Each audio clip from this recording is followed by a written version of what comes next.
Det var jo bare en helt almindelig skoledag, hvor vi havde hørt det der foredrag om, at vi skulle huske cykelhjelmen, og at det ikke sker for mig, men at det kun sker for de andre, og at cykelhjelmen den kan redde liv. Og det er jo det, man sådan altid får at vide, så det satte egentlig ikke rigtig nogen tanker i gang eller noget.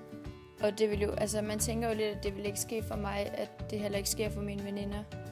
Og imens de andre, de sidder og gør nar af cykelhjelmen, så sidder jeg sådan lidt for mig selv og tænker, altså hvordan kan de gøre grin med det, og tænk nu, hvis det skete for dem, eller for deres venner og familie. Og Karoline, hun har altid været den mest populære i klassen, så snart hun smed cykelhjelmen, så smed alle de andre den jo også.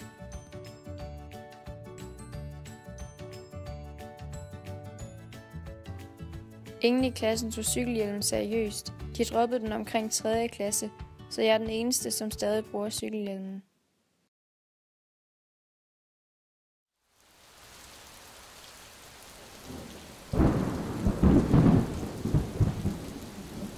Inden vi cyklede, spurgte jeg Karoline, om hun ikke skulle have sin cykelhjelm på, men det ville hun ikke, og det bekymrede mig.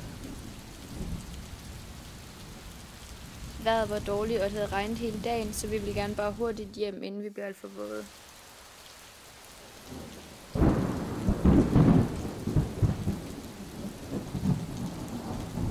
Alt var, som det plejede at være, lige indtil vi skulle cykle udenom den hvide varebil. Der lød et skrig efterfulgt af et brag. Det hele det gik så hurtigt.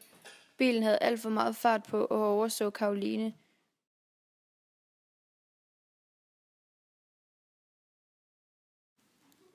Dagene efter i skolen og derhjemme var uoverskuelige. Stemningen i klassen var trist, og ingen turde nævne Karoline. Det gik op for mig, at det ikke kun var mig, som havde mistet Karoline, men at det var hele vejen. Vi har alle mistet en så livsglad pige som Karoline. Hvis hun nu havde haft sin cykelhjelm på, var det måske ikke endt så slemt. Så havde jeg stadig haft hende hos mig. Der var så meget, jeg gerne ville have fortalt hende, så meget vi manglede at opleve sammen.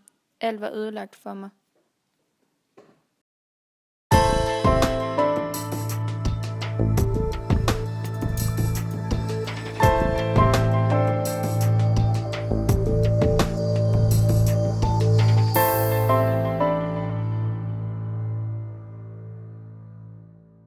Rådets årlige cykelhjelmsstilling viser, at 87% af mindre skolebørn bruger cykelhjelm i modsætning til kun 14% af de 16-årige. Det svarer til, at mere end 40.000 børn stopper med at bruge cykelhjelm hver år. Omkring 1/3 af uheldene sker, når cyklisten kører lige ud og støder sammen med en bil, der kommer kørende fra en krydsende vej.